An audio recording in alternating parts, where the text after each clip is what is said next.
সামনে তো আপনাদের জাতীয় দলেরও একটা ব্যস্ততা আছে।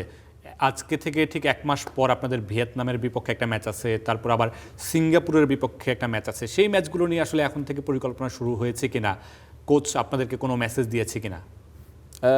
ওইটা এখন তো আমার ফোকাস হচ্ছে ক্লাব ফুটবল, তারপরে ওইটি শেষ হলে তারপর আমরা ফোকাস করব ন্যাশনাল টিম। কিন্তু আগে আমার টিমের সাথে 3টা ম্যাচ আছে ক্লাব লিগের আর ফেডারেশন কাপ, তো এটা নিয়ে আমি বেশি চিন্তা করতেছি। ক্লাবের কি অবস্থা? ব্রাদার্সের হয়ে খেলছেন, আপনার ক্লাব কেমন করছে? আপনি সন্তুষ্ট কিনা ক্লাবের ওভারঅল পারফরমেন্স নিয়ে? আরও বেটার করতে পারি, টু বি অনেস্ট, বাট আলহামদুলিল্লাহ আমরা চেষ্টা করতেছি। যেটা বলছিলাম যে আসলে আপনাদের জাতীয় দলের যে ব্যস্ততার কথা বলছিলাম, আপনি যখন প্রথম আসেন বাংলাদেশের ফুটবলের নতুন একটা জাগরণ তৈরি হয়েছিল। মাঝখানে আপনি অনেকদিন ধরে বাংলাদেশকে সার্ভিস দিচ্ছেন, অধিনায়ক হিসাবে আছেন। এরপরে হামজা চৌধুরী আসলো, বাংলাদেশের ফুটবল আবারও নতুন করে স্বপ্ন দেখা শুরু করলো। এই বিষয়গুলোকে আসলে আপনারা কতটা উপভোগ করেন? বাংলাদেশের দর্শকদের জন্য মাঠে নামার বিষয়গুলো কতটা নিজেদের মধ্যে আসলে কাজ করে? না, আই থিঙ্ক এটা একটা পজিটিভ সাইন।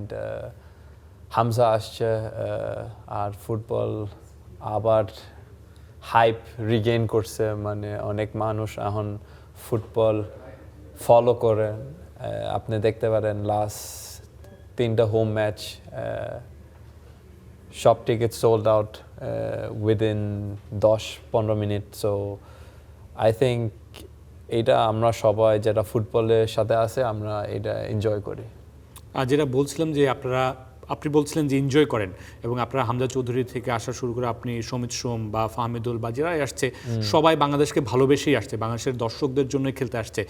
রেজাল্টের দিক থেকে একটু কি আক্ষেপ রয়ে যাচ্ছে কিনা আমাদের? না, অফকোর্স আমার টার্গেট ছিল qualify for the Asian cup. Unfortunately আমরা ওই কোয়ালিফাই করতে পারি না, বাট আমি মনে করি টিম আর অনেক স্ট্রং হয়েছে। সো আই থিঙ্ক মানে এই টিম যে স্কোয়াডে যারা আছে এখন, আমরা যদি আরও 1-2 বছর সাথে থাকি একসাথে, তা আই থিঙ্ক এই টিম অনেক এগিয়ে যাব।